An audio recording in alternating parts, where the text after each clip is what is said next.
Hey, how's it going? I'm Rory from RMF Tech and welcome along to this video.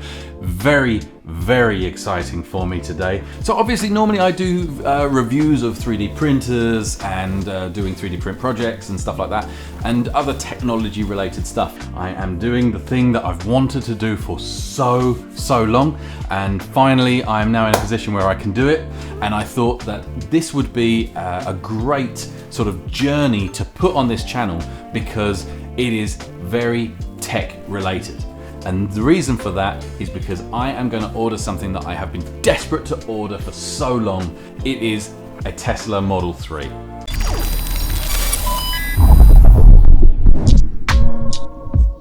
So I'm just going to go for it. You don't get these opportunities very often, so do it. And basically what that is I am going to order myself the Tesla that I have so wanted for such a long time. Now I've got a very specific configuration in mind that I want. So I'm just going to go ahead and do this. Now here we are on the Tesla website where you can configure your Model 3, and there are various different configurations. So for example, you've got the Standard Range Plus, which gives you 278 miles. There is no way it's going to be 278 miles. The actual usage is, I don't know, from what I can find out, probably about 220, 230 if you drive quite well. I can only go by all the different videos that I've seen. What I do know is you should not just take these figures as this is what you'll get. These are absolutely perfect condition figures, which in the real world I don't think is even achievable. But yeah, with this you get 278, let's say, the 140 miles per hour top speed and 5.3 seconds acceleration 0 to 60, which is insanely quick. That is really fast. So that's just the standard range. Then you have the long range. These go up to 360 miles, so probably 320 at a guess. Extra 5 miles an hour on top speed, but 4.2 seconds 0 to 60. Again, insanely quick. Then you have this performance one. You see the actual car drops a little bit on the image, which is quite cool. Now this one, 352, so slightly less range than the long range. Bigger top end, so 162 miles per hour top end, but 3.1 seconds 0 to 60. That is absolutely crazy. 3.1 seconds. Yeah. Now I am going to be wanting the long range ones because I want to be able to go some distance. So I'm going to go with the long range ones, and 4.2 seconds is absolutely fast enough.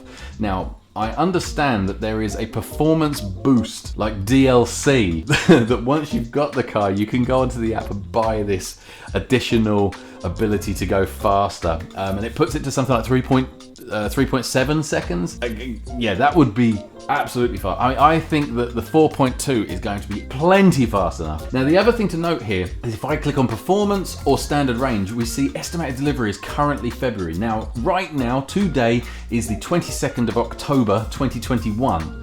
Now the long range one, estimated delivery December. So they obviously have a bunch of the long range ones kind of ready to go, which means that hopefully they can fulfill this order sooner. So hopefully I won't be waiting for too long. So another thing just to note on this is that the standard range is just rear wheel drive. So it's just one motor on the back driving the rear wheels, whereas both the long range and the performance are dual motors, so they have a motor at the front and a motor at the back driving all 4 wheels. Nice and grippy. Right, so that's what we're going to go with. So now we come down to color. Now white is included and the others you have to pay, and this is always a bit of a tricky one because, to be fair, the new 2021 model, you can see the door handles and around the windows all used to be chrome, and it's now all this really cool looking black, and to be fair, it looks so good. Even in the white, this looks absolutely lovely, and apparently the white, when you see it in person, is really nice. However, I've had my heart set on this kind of grey. It says it's midnight silver metallic. To me, this is grey,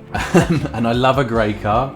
It's a bit more money, but I think, again, with the black accents, that just looks so good. So I absolutely love that. Gonna go with that. Wheels, hello. Come back to the car, please. Thank you.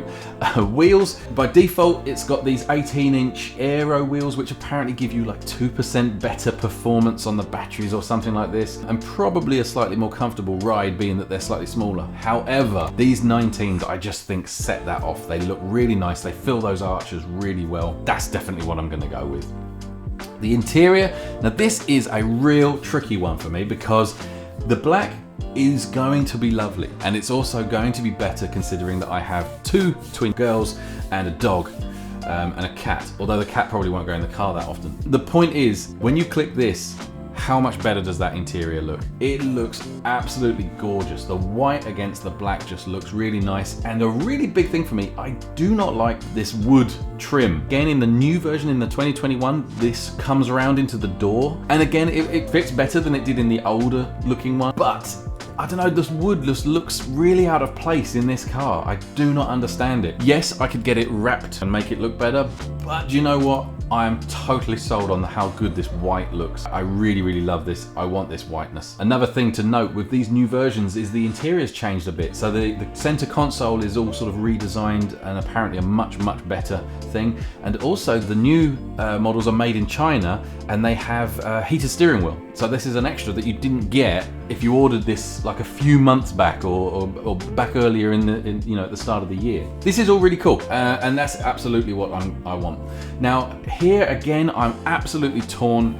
Enhanced autopilot, full self-driving capability. These are going to go up in price. I know they are because they've been going up in price. Every video that I've watched about the enhanced autopilot has said in the UK it's not quite there yet. It's really not worth $3,400. And certainly for the full self-driving capability, right now, again in the UK, it's absolutely not worth it. You don't get the benefit. Now, what you could do though is take it that if you buy it now, you will save later, because when it does get resolved, and it will, let's be honest, it will become amazing at some point. You've spent the money, you've done it, you've made the investment, and you won't have to spend any more. So this is a really, really tricky decision for me.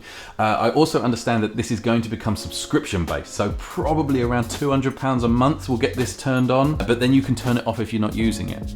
The other thing as well is if you add this here, not only is it bound to the car, so if you write off the car or sell the car, it goes with it. Also, if you're doing it on the finance option, which I am, you then have to pay interest on that. So to my mind, it's much better to get the car and then add it later on if I'm able to do it at some point, add it at that point rather than paying the interest on it over the term. So that's what I'm going to go with. It is set for estimated delivery in December. So I'm going to go on, I won't show you obviously the payment stuff because that's kind of boring, but I'm going to go ahead and do that, and I'll give you a kind of idea of what happens next once I've done all of this bit. Right, so I have gone ahead and done all of the payment stuff. Basically what I've had to do is I've done it on a PCP where I need to put down a down payment, then it will be a monthly amount that goes out, and then a final balloon payment should I wish to keep the car at the end of the term, or I can not pay the balloon payment and give it back or trade it in for something else. So I've got some options moving forward. However, for now, all I have to pay right now is £100, which is a non-refundable deposit. So that's what I've paid, is £100 right now. What happens next is I need to go and put some details such as some photographs of my driving license, fill in a few bits on my account on the Tesla website, and then they will contact me with a delivery date. And basically I need to pay my down payment via a wire transfer or something like that before I go to collect the car. So this is the beginning of my journey into the Tesla world, and if you're interested in keeping up with what I go through and the stages and everything right up to getting the car and how I then get on with the car, then please hit that subscribe button to follow along.